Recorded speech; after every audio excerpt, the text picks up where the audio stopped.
city of Philly, where the birds take flight. Eagle swag on the rise each and every night.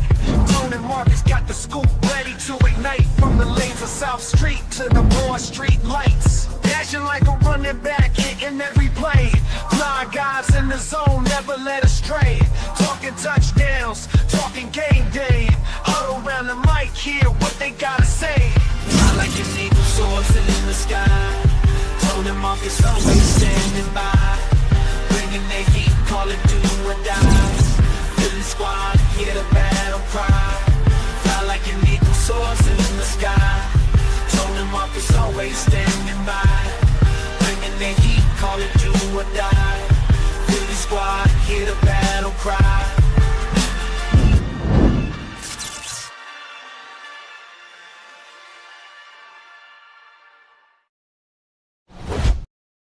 What it do, Tone?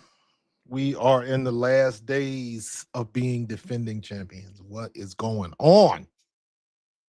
What it is, all y'all people in the Northeast, I hope you done shoveled out. I was shoveling yesterday. I was shoveling today, but managed to get here on time and on target. And we get it on and popping again. What's up, Tone? Oh, you muted. There it is. All right, this time it wasn't me. You know what's so funny? I've been doing real good. Making sure I'm not muted. But my brother, as always, it's good to see you. And look, like you said, the term, the label, the title of being defending champions is almost over. Now, at the end of the day, it's still on your resume.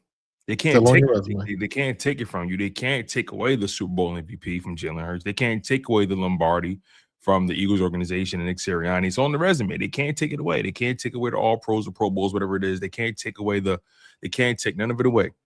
But what's done is done. And it's going to be important for the Eagles to definitely shift focus towards the future after everything they've experienced this past season. But like you said, man, it's been a cold one in Philly. Not just because of the weather, but a lot of people have been giving the Philadelphia Eagles the cold shoulder. And we're gonna break that down because I have a different perspective on it in terms of I do too, man. I think it's let me say this before you cook, because I want to get your thoughts on it first. By the way, you guys, this is the Bald Eagles podcast. He's Coach Markus. I'm your guy, Tone. This is the second. Make sure you guys smash that like button. Make sure you guys are subscribed to the channels. We appreciate the love and the support. Me and Markus make it a point to come to you guys every week and give you guys our perspective on your Philadelphia Eagles. So, my perspective is a little different. I feel like a lot of people have tried to use this as an opportunity to either discredit Jalen Hurts or say that he's a liability. Agreed. He's uncoachable. He doesn't want to take his game he doesn't want to take his game to another level. They've just used this as opportunities to say, hey, this is an indictment on Jalen Hurts. If a coordinator doesn't want the Eagles job, it's an automatic indictment on Jalen Hurts. And I also understand that this is the way new sports media works. Yeah. People are trying to keep the lights on right now. So they're finding every angle they can, every salacious, every provocative, that's probably a better word, every provocative angle they can take, they're going to take it. And the Philadelphia Eagles are probably the most interesting story, or probably the most interesting team outside of the two teams in the Super Bowl right now. I want to get your thoughts on it, though, before I give my definitive opinion on the situation. But what's been your perspective on the Eagles offensive coordinator search and draw that correlation to the Jalen Hurts fodder? People have short memories. What do you think is more important, the offensive coordinator or a head coach? And I say that because I remember what it was like when we hired Nick Sirianni, and nobody, and I mean nobody, had it on their bingo card that man was going to take us to 2 Super Bowls, let alone win one. And all I'm saying is sometimes the diamond in the rough comes from the most unexpected places. So I had to pause a minute because I was getting nervous like everybody else. And I was like, hold on. Just like time out for a second. We ran that man through hell because of the planting flowers comment in his initial press conference. He couldn't have had a worse beginning press conference. First impressions stick, all of that type of stuff. And right, people were right in their initial thoughts because it wasn't a good look. But as they say, don't judge a book by the cover. So you got to look at a man by the content of his character. You can't just go by the visual. You got to go deeper than that, especially when it comes to a job like this, especially when you're talking about a city like Philadelphia. Now, I back off on the whole city part of it because as we have seen the last 2-3 seasons, in my opinion, Philadelphia getting a little bit softish because they got a tendency to run with the narratives as people tied into social media do. But the big thing is you got to pause the hype train, whether it's good or bad. You got to pause it for a second, let the process take its place, and get who you want to get. If Dayball don't want to be here, I don't want him here. If Slowick and Rod Johnson or any of them people, if they don't want to be here, I don't want them here. And let's stop with the Philly is the best thing in the world. Philly is the best situation for the right person. Full stop. Period. You ain't the right person. If you ain't got the heart to be here, if you ain't got the thick skin to deal with what you're going to deal with here, then it's probably not for you. So it doesn't surprise me that McDaniel wouldn't want to come here. When he was in San Francisco for all of that time, he was in Miami for all of that time. Come on. That's a very, very good point when you think about the same fan base, bro. Yeah, he's been, when you think about it from that perspective in particular when it comes to McDaniel, right? For one, speaking for myself, I never wanted the guy. I didn't. I'm unlike most people, I'm not just enamored by X's and O's and his ability to scheme guys open. That's it. To me, the job is more than just that. Obviously, we know the Eagles have been short on that at that particular position, the creativity part of it, but he got ran out of Miami for a reason.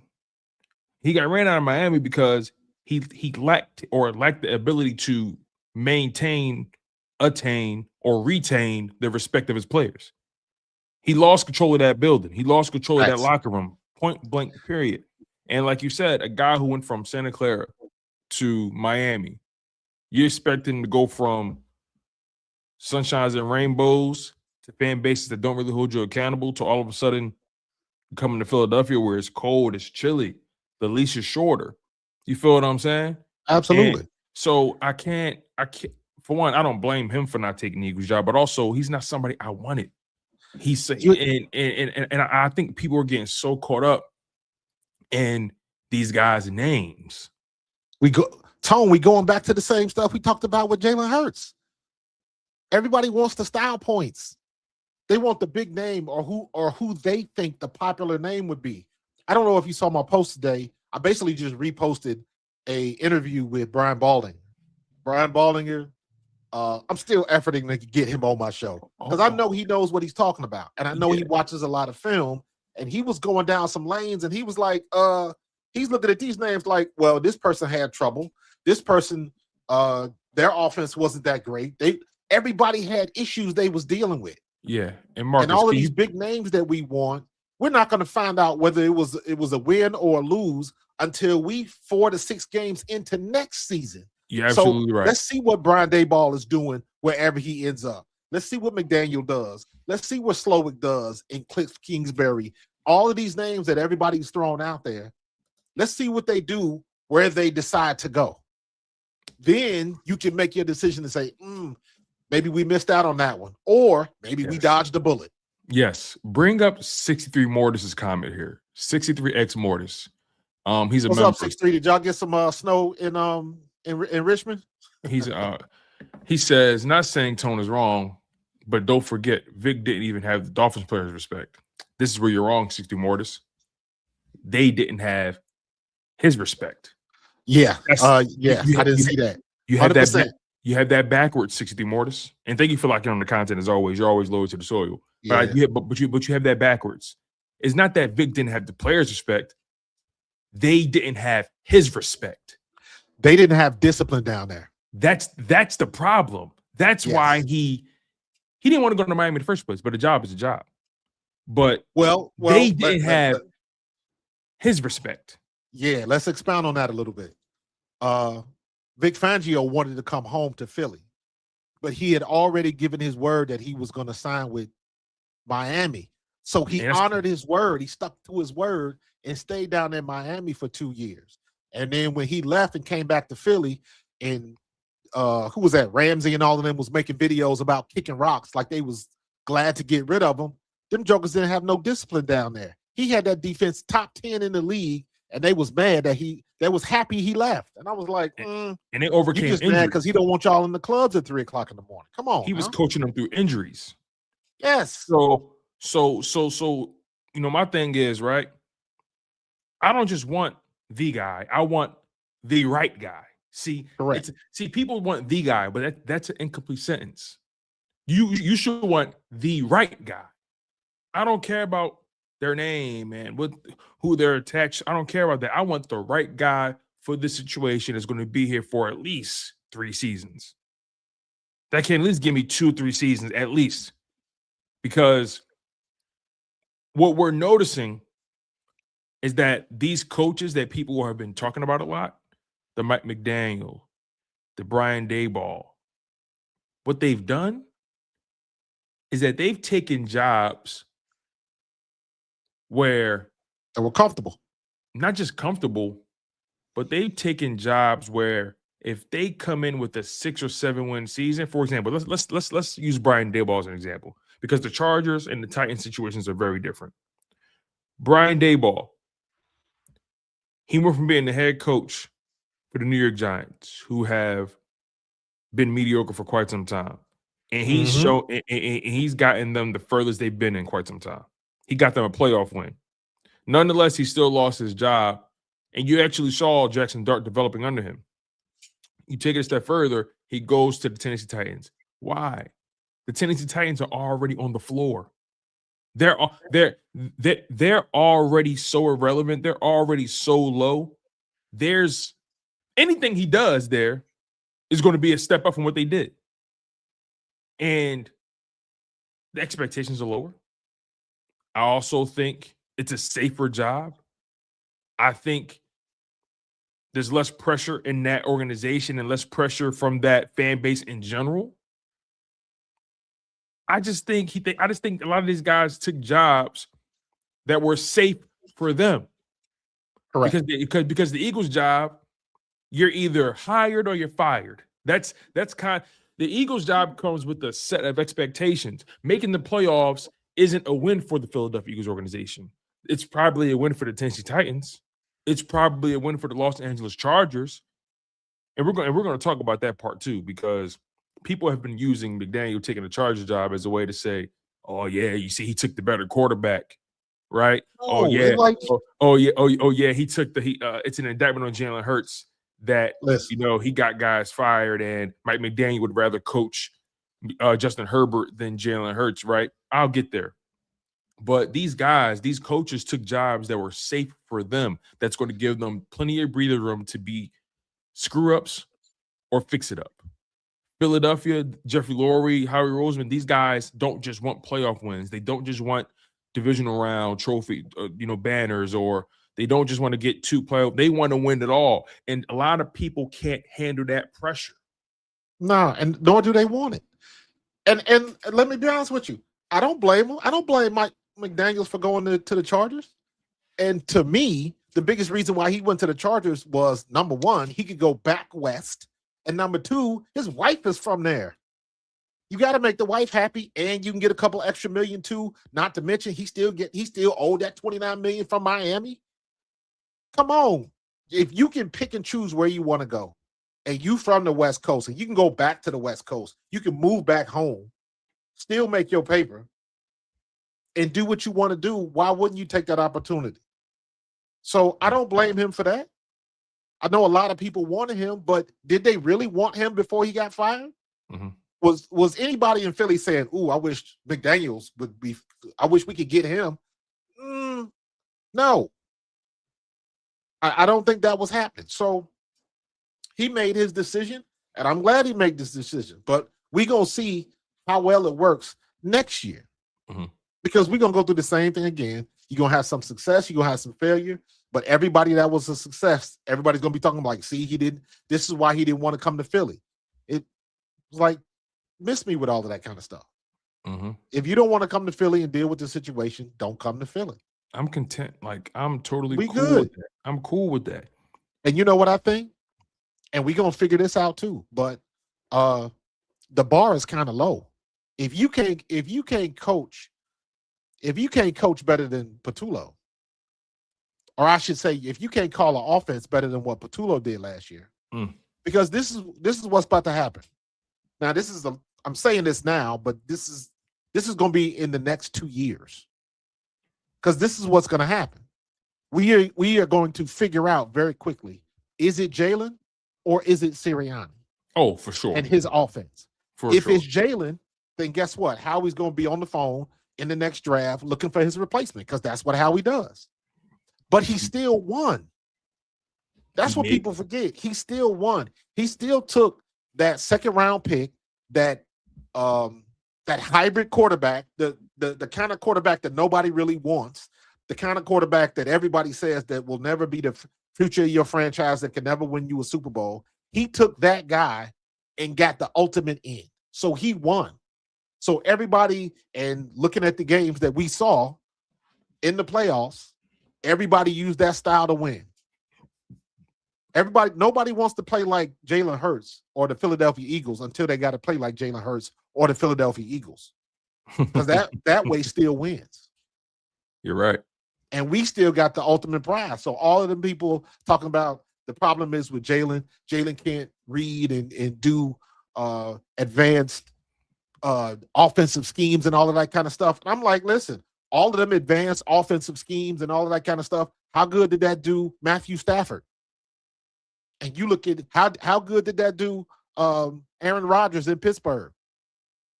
All of them elite level quarterbacks with them golden arms and all of that type of stuff. You know, they lost. They in Cancun now.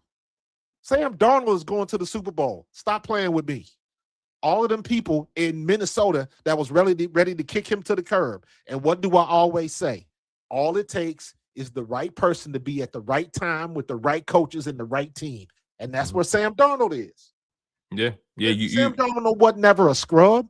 He was just, nobody just ever thought he was good enough, because he was always making that one mistake. He was doing what Josh Allen is doing before Josh Allen did it. So at least now we are in a situation. Now we are in a situation where they done tore down the curtain and we can see what the Wizard really looks like. Because now Josh Allen had everything. He had the same type of squad. He had the number one rusher. He had a bomb defense, and he still lost. Matthew Stafford had everything. He had the wonder kid coach, everything, and he still lost. Drake May, I don't see how Drake May is going to beat Sam Darnold the way Drake May played the other day. He looked horrible. He passed the ball for 83 yards. What? If that would have been Jalen Hurts, they would have buried him under Center City. They would have had him underneath the damn L trains or something. No, he was horrible. I don't think for 1 second that Drake May is going to outplay Sam Darnold. Yeah, I'm having a hard time believing that right now. And I've been down on Sam Darnold, so I got to eat crow when it comes to that. But you said something really key, right? We're going to find out rather quickly what the real issue is when it comes to this Eagles offense. But even beyond that, they already won at the poker table. Yes, they won at the poker table. Jalen Hurts, regardless of how you feel about him personally, regardless of how you feel about his game, at the end of the day, that young man was projected to be a nobody in the NFL. And he'd been to the game twice. They projected that he would be a career backup at best. You can never build around him. It doesn't matter what you do. He's incapable of reading defenses. He doesn't have the arm. He doesn't have the size you like at the position. Terrific leader, but he's limited. And they wrote him off before draft night, and they told you exactly what they thought he was going to be. And I don't care what anybody says about Jalen Hurts. He's already made due on the investment. Howie Roseman already won that hand. Now, whatever happens later down the line happens later down the line. Quarterbacks come, quarterbacks go. It is what it is. The best organizations know how to pivot away from it. But I'm not even thinking about it from the perspective of moving on from Jalen Hurts. I'm thinking about it from the perspective of I've seen this brother get to the Super Bowl twice. I've seen this brother play well in both of them. I've seen this brother play well when he has someone competent calling the plays. I've seen that. And I find it hard to believe that all of a sudden Jalen Hurts forgot how to play football. I find it hard to believe that Jalen Hurts is somebody that doesn't want to get better. Jalen Hurts is on the record many a times saying we have to get out of the habit of playing conservative or playing not to lose. We got to take advantage of more intermediate opportunities. They finally let me out my straitjacket. Jalen Hurts has been signaling to everybody that how they've been doing it is not good enough. He even says, hey, we can't just keep relying on go balls or deep balls. We gotta take advantage of things underneath and intermediate. Like he's been a guy who's on record speaking out against what we've been seeing. He's on record telling you, yo, I want us to do more than what we're doing. But people still want to believe that he doesn't want to do what the coaches are telling him to do. He doesn't want to do the hard things. I find that it's a weird angle. It's a weird talking point where people are always so quick to say what Jalen Hurts doesn't like to do when he's telling you, yo, I want to do these things. And not to mention that he's already done the stuff that everybody says he can't do. He's thrown a deep ball. He's thrown across the middle. He's thrown on time and on target with accuracy. And you've seen the brother get better from rookie year to now. You can't tell me this brother is incapable of getting better. Now, one would argue, hey, Tone, maybe he's hit his ceiling. Maybe you're right. But maybe you're wrong. And even if he did hit his ceiling, he been to the bowl twice. And even if he did hit his ceiling, Marcus, let's just say that. Let's just say, for the sake of argument, Jalen Hurts hit his ceiling. Well, damn it, I'm grateful he hit it. Because what did that lead to? He got some high ass ceilings. What did that lead to? Got the chip. And guess what? You get what I'm saying? Like everybody loves Matthew Stafford. How many times Matthew Stafford been to the Super Bowl? Once. And they wanted to look a certain way. That's all it is. They wanted to look a certain way. And I'm not saying Jalen Hurts is a perfect quarterback. I'm not saying Jalen Hurts has all these quarterbacks wiped down. I'm not saying that at all. Jalen Hurts has his warts like any other quarterback does. But when you find a guy, when you draft a guy, when you develop a guy, when you pay a guy, when you build around a guy, the question you're continuously asking yourself as you make those decisions, can I win with this guy? You think the Seahawks and the Vikings were like killing themselves about, hey, well, Sam Darnold was terrible with the Jets. You think can we win with the guy? Right? Like that's the question. No team is ever going to have an equal shot at getting that golden boy quarterback. No team is ever going to have an equal shot at getting to that guy. No team. So so then it becomes, can you find a guy that's good enough that you can build around and win with them? Because sometimes you get what you get. Sometimes, exactly. The best organizations know how to make do with what they have. You use your personnel to put them in the right places. Those are the best coaches, Marcus. That's why we went to the Super Bowl in 22. That's why we went to the Super Bowl in 24 and won it in 24. because Jalen did what he does best.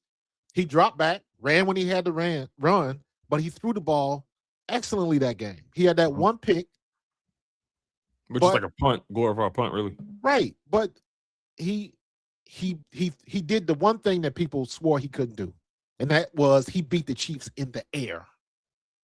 He beat them in the air, and they swore up and down he couldn't do that.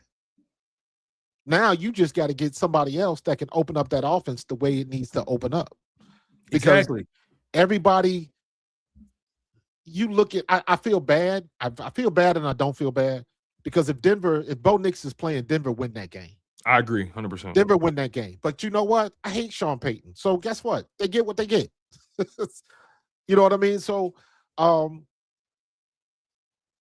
Sam Darnold is getting his moment in the sun to give the middle finger to all of the people that said he couldn't play. But it just goes back to what I said before.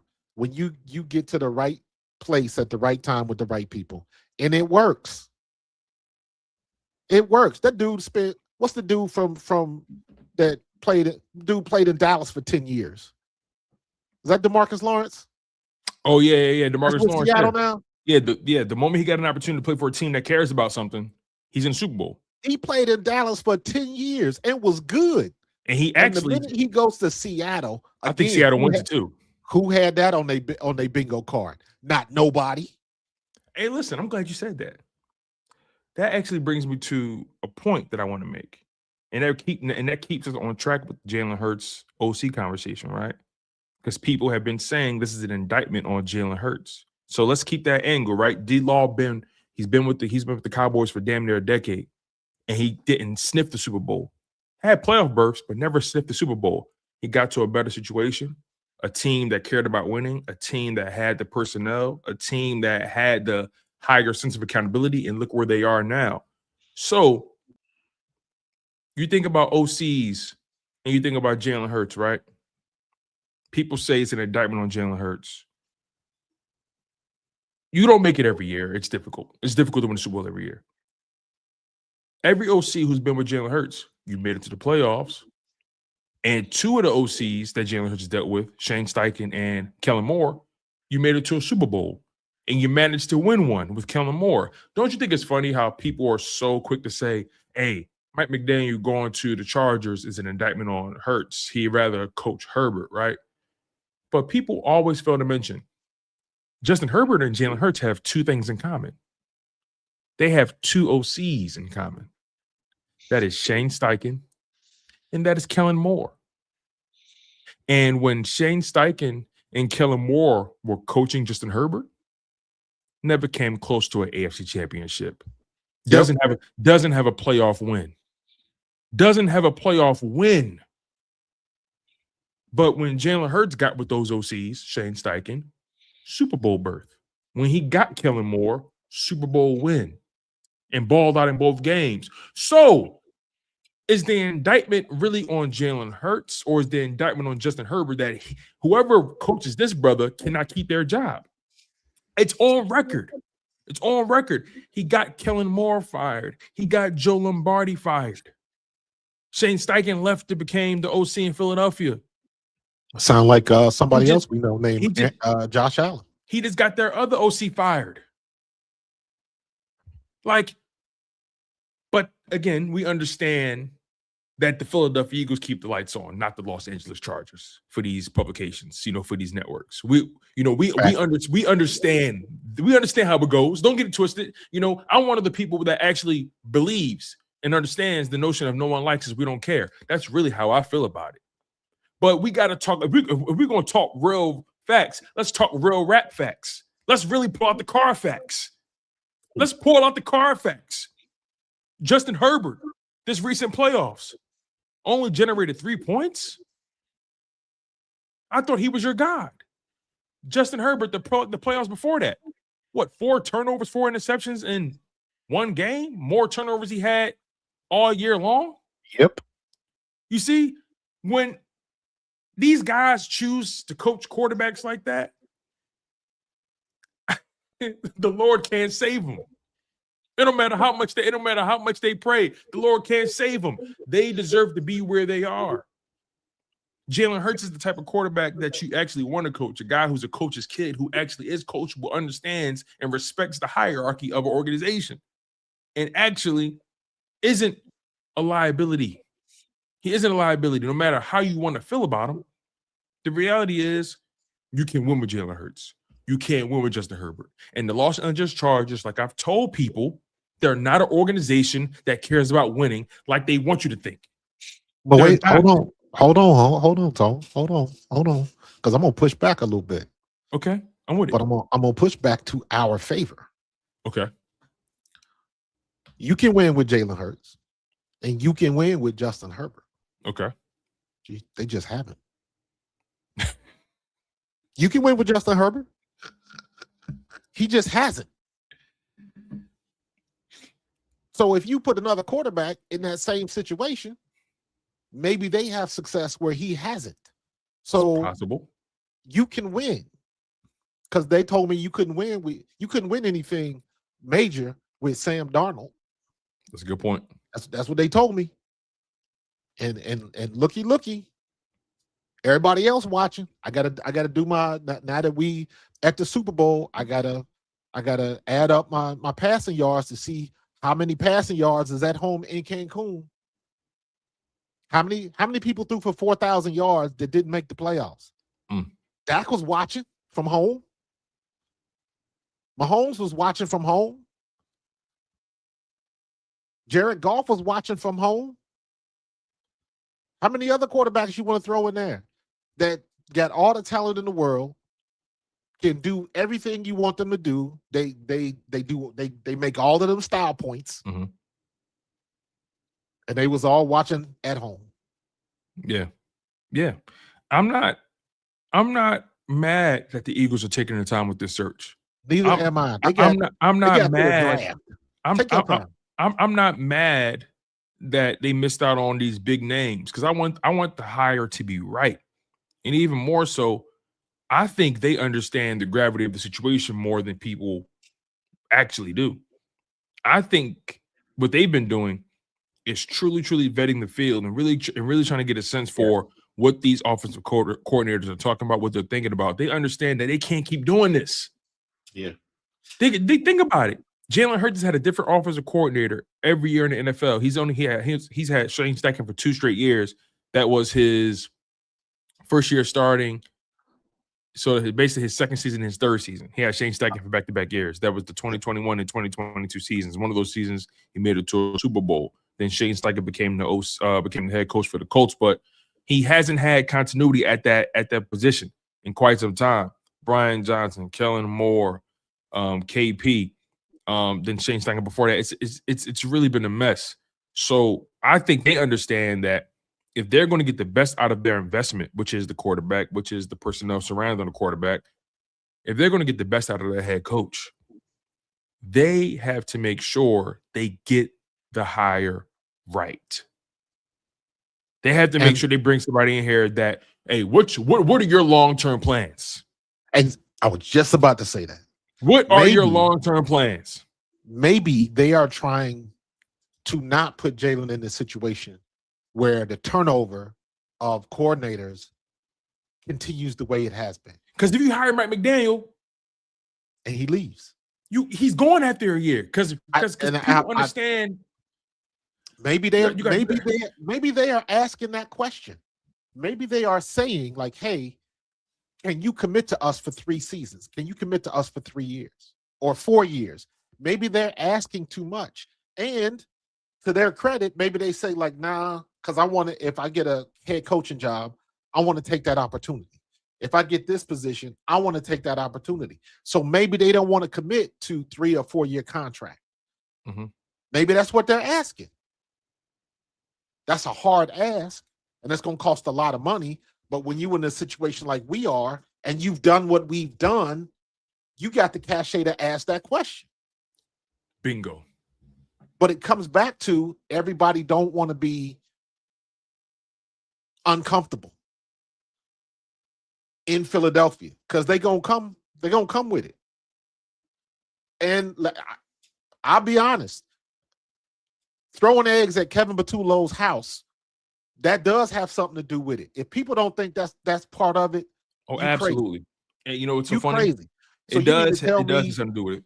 you mean to tell me that because the city doesn't like the way I'm coaching, they're gonna come and egg my house? They're gonna because let's streamline this. They're gonna put my family in danger. They don't know if Kevin Patullo's wife was home or his kids was home. And you posting this shit on TikTok. I don't want to go down that rabbit hole about them idiots, but suffice it to say, again, I'll say it for the last time. I hope they find them kids and beat the brakes off of them. Mm-hmm. Another thing too. But that to me, that's just like telling somebody, "Hey, I'm moving to this city," and then somebody tells you, you might want to rethink that because their school system is the worst in the state." If you come in and you bring in your family, that plays into it. So all of that mess that them idiots did with Kevin Patullo and all of that kind of stuff, that makes a difference. And it's unfortunate because it is unfortunate because three people, I don't know how many people it was, but for the sake of argument, three jokers put a stain on an entire fan base because they wanted to be idiots, right? You know, and I told you guys, like, you guys know my position on it, no need to revisit it, but the reality is that's something that made headlines. That's something that people think about when they come to Philadelphia. What is the vitriol I'm going to have to deal with if we start off slow? What do I have to deal with if it takes us about 10 games to really hit our stride? Can I weather that storm? It's just everybody's not built for the situation, and I think ultimately, when you think about how the Eagles are approaching this, you want somebody that's going to bring the best out of your quarterback because that's where the money is. You want somebody that's going to bring the best out of your quarterback. You want somebody who wants to continue to build on their resume with the Philadelphia Eagles and so on and so forth. This isn't a situation where you want to rush this thing. You want to get the right guy in the building. You want a guy that absolutely is not trying to jump ship the moment he experiences some semblance of success. Linda hit the nail on the head. Yeah. And also, I'm so glad she said that because there's a lot of people out here. Everybody ain't gonna be happy, regardless of who they get. There's a lot of people out here acting like they got access to this mystery list of OCs. The reality is y'all don't know who y'all want, and y'all don't even know who you don't want. Steve Walsh could show up and take the job, and people will still be pissed off. That's the reality of it because coaches aren't like, there isn't like a directory of coaches like it is players. It's not the same thing. People all want Matt McDaniel. Why? Because you've seen Tyreek Hill make that scheme look crazy, or Jalen Waddle do what they did. Why do you want Brian Daboll? Right? Because there's a Jalen Hurts connection. Why? Is that it? Like why do you really want these people? The reality is people don't know why they want these people. All they know is they want somebody that makes them feel safe. Exactly. That makes them feel good. That gives them something to talk about for a few months. The reality is y'all don't know what none of these guys are truly capable of. You don't. You're not going to know until we hit grass in September or even October.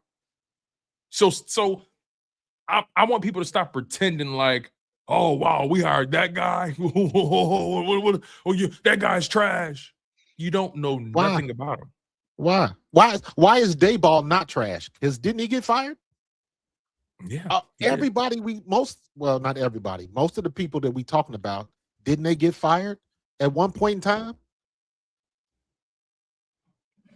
So at the end of the day, all of these guys, I keep hearing this buzzword.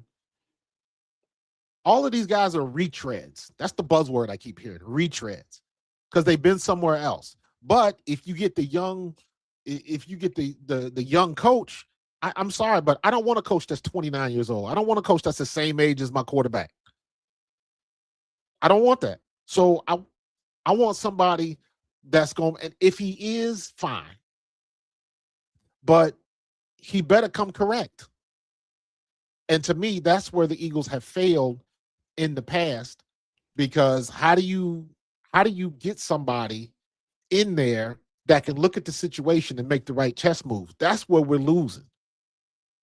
That's where we're losing. Because I'm seeing these jokers play now, and yes, it frustrates me.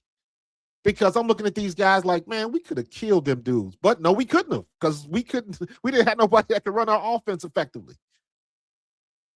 We were still going into the playoffs, we were still wishing that we weren't bipolar with our offense. What they say in the chat, the prevent offense. It's crazy. I never heard it before. And we could not get out of our own way, and we could not figure out a way to think 4, 5, and 6 moves ahead. We were only 2 moves ahead, and everybody figured that out. And I keep saying this, the games that I watched on film, almost every game, them jokers was in the backfield because they knew what play was coming. Mm-hmm. They knew what was coming. And that's why I'm looking at a coach where this is the NFL. Everybody's got to figure that out. Now, unfortunately for Kevin Patullo, we were still in I don't know. I guess we were still on the hangover from the Super Bowl. Mm-hmm. Because do I think Kevin Patullo would have been better if they would have kept him? Do I think he would have been better next year than he was this year? Absolutely. Yeah, the question is how much better. There you go. But you can't find the answer out until you go through it again. And when you're making the investments they're making, you're scared to go through that again. Correct. Unfortunately, they were not willing to take that risk.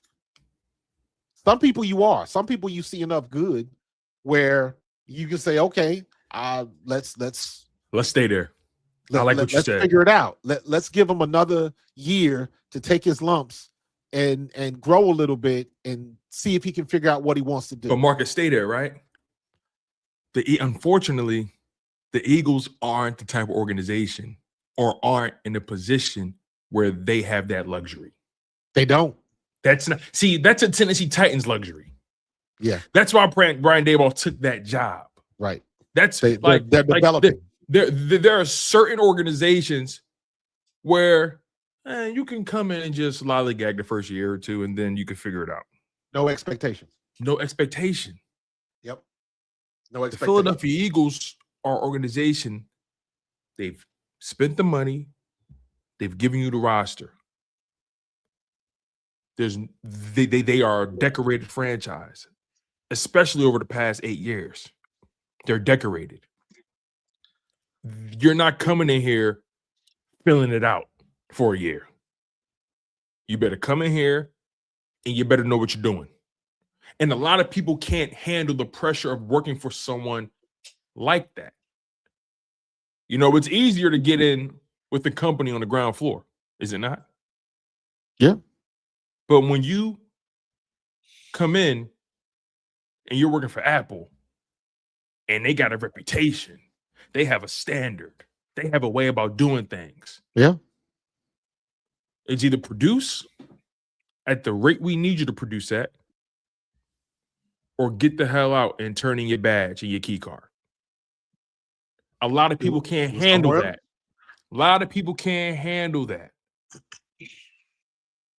You know, it's a different game the Eagles playing.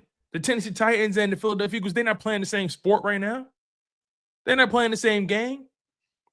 You know, like one team is Nickelodeon and another team is AMC, FX. We all run television programming, but hey, we're playing a different game here. Okay? You know, Breaking Bad versus SpongeBob, right? Y'all playing kid games over there. We dealing with big money over here.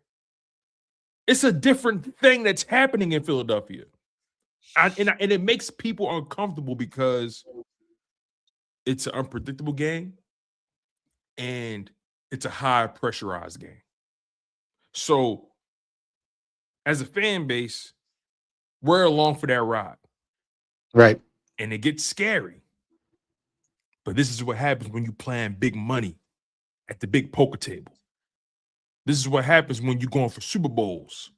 Big bank got to take little bank every single time. And you may lose some, but do you got the balls to stay at the table and play your hand? The loss is part of the game. It's part of the gig. The gig is the You don't gig. take the L's. If you ever been in Vegas, what do they tell you? Always bet on black. Well, if you always bet on black, you're going to lose because red is popping. And guess what? In this case, I'm always betting on green. You want to know why? Because the reality is the Philadelphia Eagles, our organization, is always going to put their chips in. Always pushing their chips in. Who would you rather root for? I want to root for an organization that's willing to swing. Yeah. That's willing Big to time. swing. Big time. I don't want somebody that's going to always hold their gun. You know, hey, listen, in them hood classics, you can't get in the car if you ain't going to bust your gun. You can't get in the car with me. You know, my dad told me, right? He used to, you know, back in the day, he said when they used to go to the mall, they used to be like, listen, you can't roll with us if you don't know how to fight. Because not saying we're looking for something. Right. But you can't roll with me if you don't know how to fight. So same thing. I don't want you coaching for me if you ain't scared to knuckle up, or if you're scared to knuckle up. I don't want you coaching in Philadelphia if you're scared. It's a different game that's happening in Philadelphia. People talking about Frank Reich. Maybe Frank Reich didn't want to come back here. And that's the thing. People don't Stop factor assuming. that in. They don't factor that in. Stop assuming, because everybody. What if Frank Reich wants to be a head coach again, and he don't want to come here to be tied up again, to leave again? So I understand that. I'm not concerned about who they get. I'm concerned about whoever they get. What can they do? Because theoretically, based on what everybody's saying, what everybody in Philadelphia is saying, they can't be as bad as Kevin Patullo, right? That bar is very low. So what do we expect? And again, everybody's not going to be happy, whatever the decision is made. Mm-hmm. So for the same reason, I'm not worried about this, for the same reason that Sam Darnold is going to the Super Bowl. The most unexpected people will surprise you. So let's just accept the fact that if you are even considered as a candidate for this job, you must be good at your job. And we're going to get somebody, I would think, that's going to have a measure of success, creativity, because now we know what we're looking for. We know what we didn't get last year. And I'm saying that knowing and acknowledging the fact full well that wasn't all Kevin Patullo's fault. Some of that was on Jalen. Some of that was on Devontae. Some of that was on AJ. Some of that was on that. A lot of that was on the offensive line. Let's keep it a bean. But the times where we needed our coach, our coordinator, to be able to make the right move so we can get checkmate, we couldn't do it. We could not do it. And it ended up costing us. It cost us big time. You know what's so funny? You know, I see people, I say this, you can always tell where people get their sports talk from based off how they talk. You can always tell if you listen close enough, if you read close enough, you can always tell, right? I know a lot of people have their strong opinions about when it comes to Jeffrey Lurie and Howie Roseman's sense of control over the organization, right? They feel like they don't want guys in there that's going to rock the boat. They don't want guys in there that they deem as uncontrollable, right? They don't want guys in there that want to run the show. And we've seen how bad that looks when it comes to the Chip Kelly situation, right? But here's the cold, hard reality. Here's the facts. You know, there are organizations out there that tend to hand the keys over to these new coaches that come in. A la the Chargers, they gave Jim Harbaugh the keys. Still ain't won nothing. You know, the Giants, you know, they gave John Harbaugh the keys. We'll see what he does in New York, right? But oftentimes, when organizations just hand all the keys to the building to that one head coach? I mean, how often does that really work? How Not often does it really work? So all I'm trying to say is, right, for people who want to criticize the Eagles process, for people who want to criticize how the Eagles run their organization, how they run their building, how they run their infrastructure, for people who want to criticize that, make sure in doing so, you count the playoff berths, you count the NFC, you count the division titles, you count the NFC Championship appearances, you count the NFC Championship wins, you count the Super Bowl wins, especially over the past 10 seasons when Howie Roseman officially took back over, right? People want to criticize how they do things and the level of control they want to have, but this is a results-based business. This is about what have you done, and regardless of how you feel about it, their process works. It does work. How they do it works. Been proven. I don't care who says what. I don't care how you may feel about it internally. Their process works. We've seen it. We've seen it We've work. experienced it. We've gotten drunk to it. You feel Hey, what we I'm walked saying? down Broad We've Street, celebrated bro. on Broad Street to it. Hey, We've I was at the climbed art poles. museum both times, bro. I know Like- what it works. And guess Like- what? Like we got to stop with this nonsense as if Jeffrey Lurie is just counting every step every coach makes when they come in that building. We got to stop acting like Howie Roseman is counting every step they make in that building. No, that's not what they're doing. They have a process, they have an infrastructure, they have a way about doing things, and as simple as that. See, you got to watch out for the teams who don't have infrastructure, who don't have culture, who are always looking for somebody to rebuild their franchise from the inside out. Exactly. Those are the organizations you don't want to be. You don't want to be that. You don't want to be a team who's constantly searching for a culture, constantly trying to build an infrastructure. The Eagles have 2 Super Bowl wins doing it their way. Man, kiss my ass. Exactly, dude. Kiss Why do y'all my think? ass. Why do y'all think as bad as some people say Sirianni is? Why do you think he hasn't been fired? Because he won a Super Bowl doing it his way.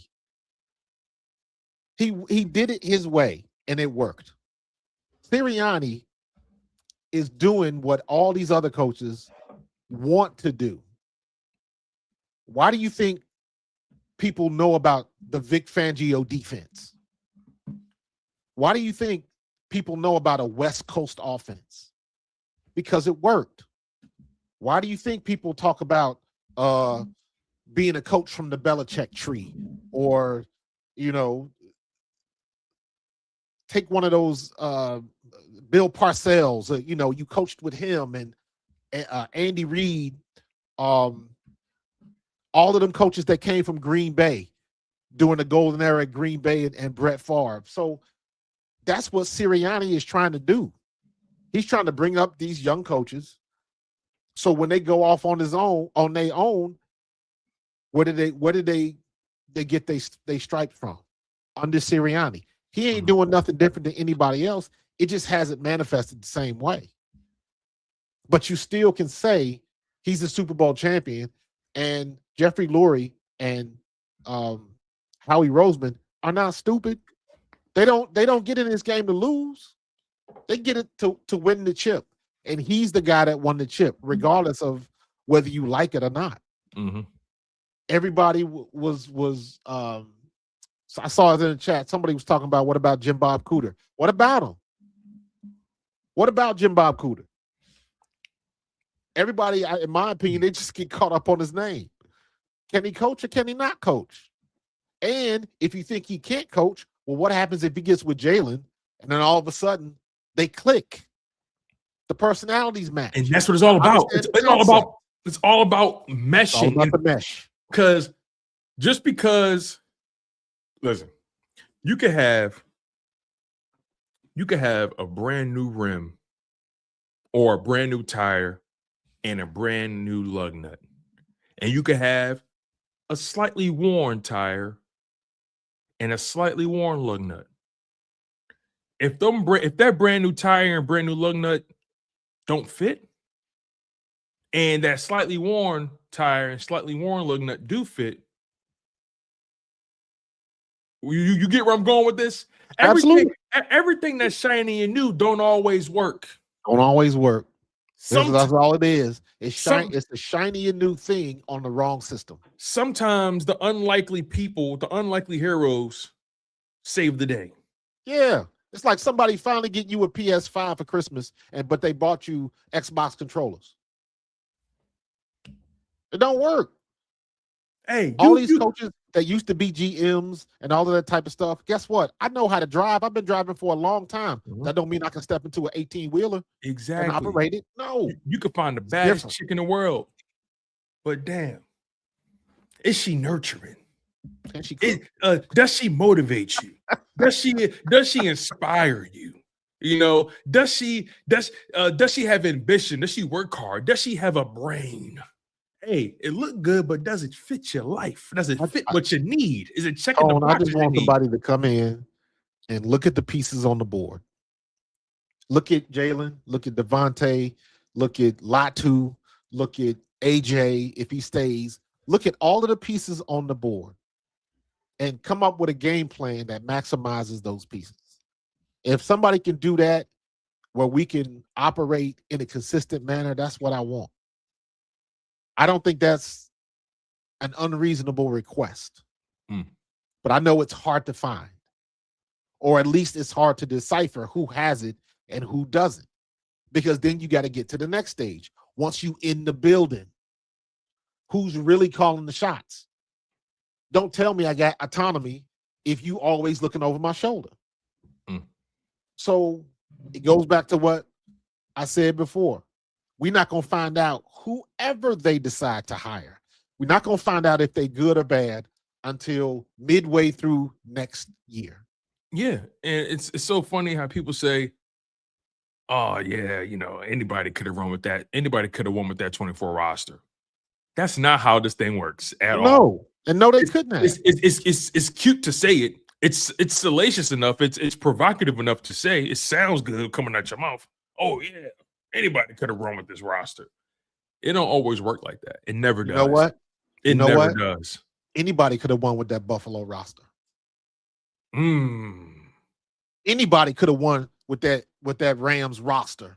Anybody could have won with that Denver roster, but they didn't because they had anybody in there and they couldn't get it done.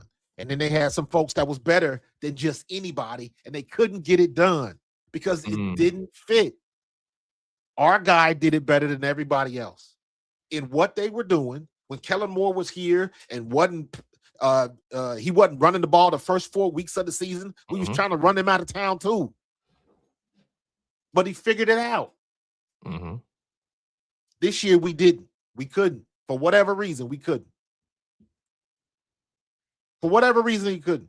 A.J. Brown was right. We wasn't getting him the ball. We wasn't throwing the ball well anymore. When you can go back a season, 2 seasons ago, and you can see how we was getting him the ball and see how things was rolling. Why couldn't we integrate that? I still don't understand why we can't throw across the middle. That ain't all on Jalen because you can scheme that stuff open. You can design a play to where this is the guy. He's going across the middle. Period. Everybody else does it. How come from this NFL copycat league? That's what everybody says. It's a copycat league, and for the most part, they're right. They see what they doing is if it's successful. Yeah, it's a copycat league. Why the hell is everybody running the tush push now when they try to get it banned? Man, stop playing with me. Oh man. We just need to get somebody in here that can get it done and think. I need somebody a little bit more creative. I need somebody that's that chess master that can maneuver them pieces a little bit better than the last guy did. Because that is the measure. He just got to be better than the last guy. And with the roster, it ain't gonna be that hard. Well, but now we got other problems to deal with. Because now we losing defensive coaches. Good pivot. Good pivot. Christian Parker took the job with the Dallas Cowboys to become their DC. I don't think their issue was necessarily coaching related fully, but nonetheless, congratulations to Christian Parker on the new opportunity, on the new gig, on making more money. Shout out to him. I think Christian Parker is one of the brightest minds on defense in the NFL. I mean, we saw what he was able to do with Quinyon Mitchell, Cooper DeJean. Yeah. You know, he had Reed Blankenship playing at a very solid level. He even had Marcus Epps looking pretty solid out there, right? But you know, mainly obviously his passion projects that we speak highly of, Quinyon Mitchell and Cooper DeJean, he managed to develop those guys into Super Bowl champions and first team All Pros and Pro Bowlers. So shout out to Christian Parker, man. Joe Casper, the Eagles safety coach, he was elevated to defensive backs coach and also defensive passing coordinator. So they're taking the continuity route. And I'm not mad at that. Joe Casper has been in the building. He's been developing these guys as well. He's worked with Quinyon. He's worked with Coop. He's worked with Reed. He's worked with all these guys, right? So I'm not mad. I'm not mad at the continuity approach in that regard, right? Sometimes continuity at certain positions is okay, and I don't mind having Joe Casper take over as the DB coach, especially since he was on Christian Parker's staff. I mean, Vic Fangio brought that guy in for a reason. He brought those. Christian Parker had him working under him for a reason. You feel what I'm saying? So, congratulations to Joe Casper. Congratulations to Christian Parker. In other news, though, Mike McDaniel, like we said, took the Chargers job. Brian Daboll took the OC job with Tennessee, working with Robert Saleh, which is hilarious. Two former New York coaches end up in Tennessee together. That's funny to me. Charlie Weiss Jr., he was a candidate for the Eagles OC job. He's decided to stay at LSU. Declan Doyle, he's decided to remain with Chicago. He decided to stay at LSU because that college money is paying. For sure. Declan Doyle, he's decided to remain in Chicago as OC. I mean, I don't really blame him. It's a lateral move to come to Philadelphia from Chicago. It doesn't make much sense that he was even interviewing for the job in the first place. So you already got a relationship with Caleb Williams. He's on the rise. Yeah, that was kind of that's a pointless transition if you ask me. Bobby Slowick, he was in Miami. He is more so notably known as the OC that helped develop CJ Stroud, but we know CJ Stroud also did regress under him as well. Hence why Bobby Slowick lost his job. Bobby Slowick was in Miami as the pass game coordinator. He's just been promoted to offensive coordinator under their new head coach, Jeff Hafley. If you guys don't know Jeff Hafley, he was the DC for the Green Bay Packers. I think he also coached at Boston College as well, right? I think so. Jeff Hafley, his first head coaching opportunity. He has a tall task in front of him, especially as it pertains to the Miami Dolphins infrastructure and their culture. So we'll see what he's able to do there. Clayton Adams, the Cowboys OC, he got blocked by Dallas from interviewing for the Philadelphia Eagles. It is what it is when it comes to that. Mike Kafka, he was somebody that potentially was going to be available, but Mike Kafka ended up joining the Detroit Lions staff. The candidates who are still available, that are known to be available or who have interviews set up, you have Packers quarterbacks coach Sean Mannion, Dolphins offensive coordinator Frank Smith, Texans quarterbacks coach Gerard Johnson. He's a name that recently came up. Yep. Former Bucks offensive coordinator Josh Grizzard, Colts offensive coordinator Jim Bob Cooter, and the Chiefs former offensive coordinator Matt Nagy. Eric Bieniemy went back to the Chiefs. So there are still some names that are still available there, but again, they're just names. I want the right guy to build it. I actually would much rather have a guy I don't have a history of, so I can't really form an opinion. It worked for us because didn't nobody know who Nick Sirianni was when we hired him. And nobody knew who Shane Steichen was. Yep. Let's keep it all real. They were associate coaches, assistant coaches with Indianapolis, and it worked. It worked. And you know what's funny? They thought Frank Reich at least thought he could recreate the wheel by getting Anthony Richardson down there, and it doesn't work. Yeah, doesn't work.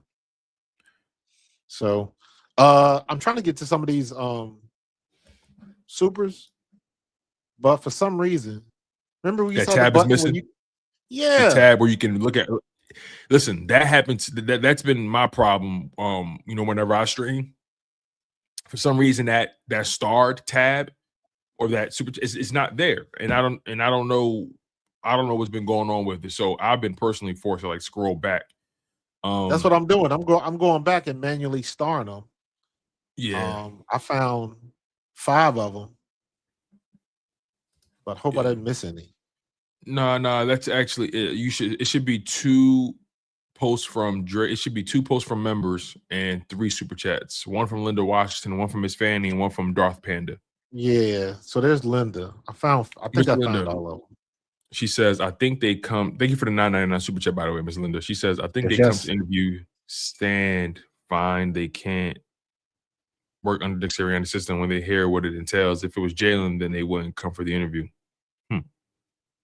I mean, I don't know if I agree with that because that's too. Oh, and fine, got it. Yeah, because it's nobody's gonna ever go into a perfect situation. If you interviewing, that means something happened. Somebody got fired. Maybe somebody took another job. Something like that. Usually, it's the latter. Somebody got, or the former. Somebody got fired. Yeah, you nailed it though. No situation is perfect.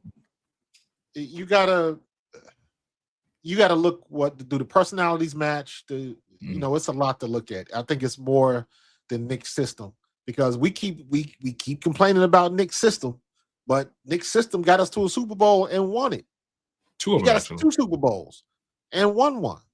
Mm-hmm. But he finally found somebody that knew how to. Kellen Moore injected enough of his ideas into the system to make it work better. And we also understand that didn't do that. Yeah, and we also understand that, and you tell me this all the time, most of these playbooks, they're not that different from each other. Yeah, it's all about how you get there. It's all about, like, most of these coaches are operating with the same ingredients. Like, it's not like people got to understand, these playbooks have hundreds, damn near thousands of plays in them. Oh no, it's thousands. Thousands. Yeah. You played the game, so I mean, I'm leaning on your expertise, and I think that's something people forget. You've played this game on every level. There are thousands of plays in these playbooks, and then it's always changing. So it's easy, and I think it's lazy to say, and I'm not talking about you, Ms. Linda, but it's just, Nick's system is not really. It's not the problem. It's how it's being executed and the plays that are being chosen to be called, right? Like, it's too many plays in the playbook for you not to have an answer for something. And some guys, especially when this system is proven to be a winner, right? And some guys know how to maneuver through it. Yeah. Some guys know how to find the plays that work and know how to execute. Again, we've seen Shane Steichen do this. We've seen Shane Steichen run his offense and run it to perfection. He's probably the best we've seen run it. And we've seen Jalen thrive, with this playbook.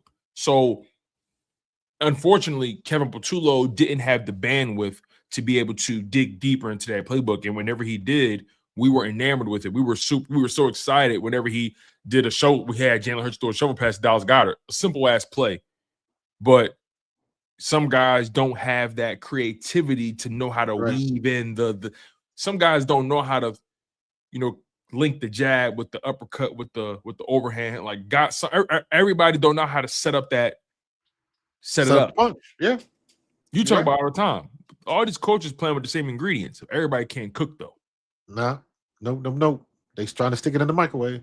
Exactly. Dre Day, thank you for coming to member. Shout out to Dre Day, appreciate you. Miss Fanny Wood, A-Ball Eagles candidates want complete autonomy. Nick wants control. Management wants play calling experience. Hurts just wants consistency. Will they ever reach happy medium? Sure they will. I think people overestimate Nick's desire for control. Like, I agree. People overestimate. I totally agree. Nick understand. Nick is probably one of the more self-aware people in that building. Absolutely. But it's easy. Just don't like his attitude. People don't like his personality, and that's reasonable to say. But Nick, it took Nick 4 weeks, 5 weeks to say, this play calling thing not for me. I can lead men though, but this play calling thing not for me. And he handed it over. There are some guys who know they're not good at it, and they still continue to squeeze that square peg into a round hole. Correct. Look at what happened to Justin Fields in Chicago. Look at Dan Campbell. Dan Campbell swore he was going to call a better offense than the other guy and didn't do a damn thing better than him. The only thing he does, Dan Campbell figured out how to do is not take the points. like Dan Campbell demoted his OC and then fired him at the end of the year. But Fired him at demoted the him. end of the year. But you know what? Now they effed around and found out. Exactly. So calling your own plays is hard. Yeah, it is hard. And managing everything on the sideline. See, Dan Campbell already struggled to manage the damn 4th downs. Now you want him to worry about the plays too? Come on, man. Miss Fanny said 1 year and counting. Shout out to Miss Fanny. Appreciate you being a member for a year. I don't take it for granted at all, Miss Fanny. You've been so loyal to the soil, and I appreciate you. Yep. Eagles never offered the OC job to Dayball, McDaniel, or anybody they have interviewed so far. Good. Darth, I'm so glad you brought that up because people are running with the notion that, oh, these guys don't want the Eagles job. The Eagles didn't, just because they interviewed there doesn't mean the Eagles made them an offer. You only can accept offers. You know what I mean? I think the Eagles might be asking, like we talked earlier, like they might be asking, like, we need somebody that's gonna stay. Can you guarantee you're gonna stay for a while? That might be something that they are trying to do. And the possibility exists that they're not gonna get away with it. Yeah, because the lazy conversation is, oh, these guys would much rather coach other quarterbacks than Jalen Hurts. No, It's entirely possible. The Philadelphia, you said it. It's entirely possible. The Eagles are going into these meetings saying, hey, what are your long-term plans? This is what our expectations are. We want to know what your expectations are. And sometimes you don't take a job because your expectations don't align. Even if you're probably making more money with that job versus the job you end up taking. Do your expectations align? Are you guys on the same wavelength from a timeline perspective? Do you guys does your career aspirations match what they want for you or from you? You know what I mean? Right. So it's so much that these are jobs. You know, it's not a video game. There's so much that goes into these decisions. And like you said, there's no situation that's absolutely perfect. Right. It's going to be some ups and downs, man. So take your time. You got till after the Super Bowl. So they're going to take their time and research everybody. And I know what everybody's going to say. As soon as they decide on somebody, everybody's going to say, well, that's who they had left. That's not who they wanted. And I'm like, it don't matter. It doesn't matter. They got the guy that they wanted. It doesn't matter if he was second pick, third pick, fourth option. It doesn't matter. They still had to go through the interview process, and they still had to answer some questions, and we still had to figure out if he can run this offense the way they want it to run. So, well, overall, I don't just want the guy. I want the right guy. End of sentence. Correct. So, hey, it is what it is. We're gonna find out soon enough. Yep. Yes, it is. Still ain't gonna be happy. So, it is what it is. Yeah, and there are some people who just get off on the chaos. The chaos, man. You know, you ever seen Blaze of Glory? Blaze of Glory? Yes. Yes. My man said, it's provocative. It gets the people going. Yeah, man. It's just relax. They're gonna make a decision. Howie ain't stupid. Again, I gotta keep saying this. I have supreme confidence in Howie Roseman. Bingo. And I trust this Philadelphia Eagles infrastructure because they have proven,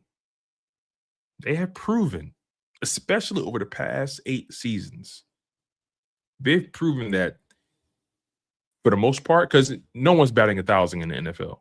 Nobody. That's another thing people got to recognize too. No one's batting 1,000, and there aren't too many Super Bowl repeat champions. There aren't many of them. There's only been 2 this decade.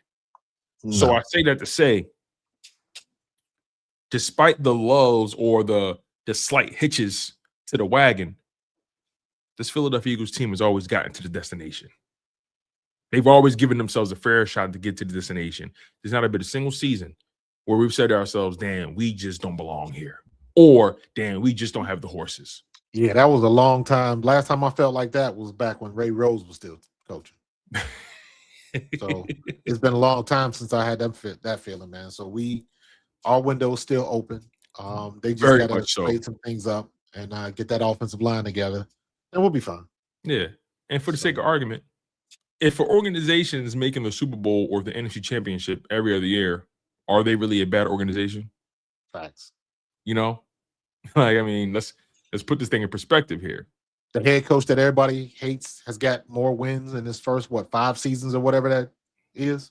Come on, 5 seasons. Leave it alone. 5 playoff berths. Leave it alone. 2 Super Bowl appearances. Whether Super Bowl win. Whether you like it or not, he was right. Sometimes you got to plant the flowers and you got to cultivate the ground and let it grow. Let me ask you a question, Markus, real quick before we go, because we're about to close the show out. Let me ask you a question. What are the odds a team makes it to a Super Bowl and wins it? Like what is there a metric or an odd or a percentage? I'm sure there is. Like what's the percentage of likelihood of a team winning the Super Bowl? Especially with all of these betting sites. What are the statistical odds of a NFL team winning Super Bowl? Now it's probably kind of high because there's only 32 teams. Right. So, but I think also from a team perspective, from that angle, right? If you just do 1 divided by 32, let me see here. 1 divided by 32. They say it's like 50-1 odds and all that kind of stuff. Okay, this is even better. It's 32 teams, you said, right? 32 teams. 1 divided by 32 would give you the percentage, your odds of winning the Super Bowl, just based off of the amount of opponents. That's not factoring in injuries. It's not factoring in the personnel, personnel, the variances in coaching skills. It's not factoring in so much nuance. It's just this strictly a win-loss statistic. Yeah, strictly a win-loss, and this is a basic percentage, just based strictly off of the odds. Numbers don't lie, but they do deceive. Listen to this. 32 teams in the league. Every team technically has an equal shot to make it, right? But according to this math, every team has a 3% chance of winning a Super Bowl. 3%. 3. 1 divided by 30. 1 divided by 32 is 3. Yeah. So, in the 5-year span, the Eagles have been there twice and won 1. Since they won 1 in the 5-year span, 1 divided by 5 is 20%. 20%. 20%. Now, if we're just talking appearances, that elevates to 40%. Yeah.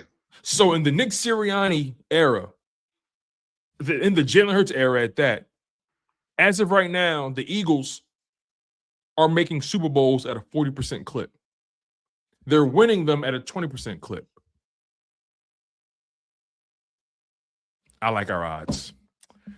On that note, you guys, smash that like button. Make sure you guys are subscribed to the channels, plural. Subscribe to Pro Fan Talk. Subscribe to Chalk Up Sports, man. We really do appreciate you guys. Always stay locked in on the show. You guys are fantastic. Markus, any final words, my guy? Oh, man, y'all just relax. Hopefully we don't get no more snow up here. Yeah, it's going to be what it's going to be. And it's going to happen when it's supposed to happen. Not a day sooner, not a day later. On that note, my brother, smash that like button, y'all. Make sure you're subscribed. He's Markus Thomas. I'm your guy, Tone the Show's the second. This has been the Bald Eagles Podcast. We out of here. Fly, Eagles, fly. Go Birds.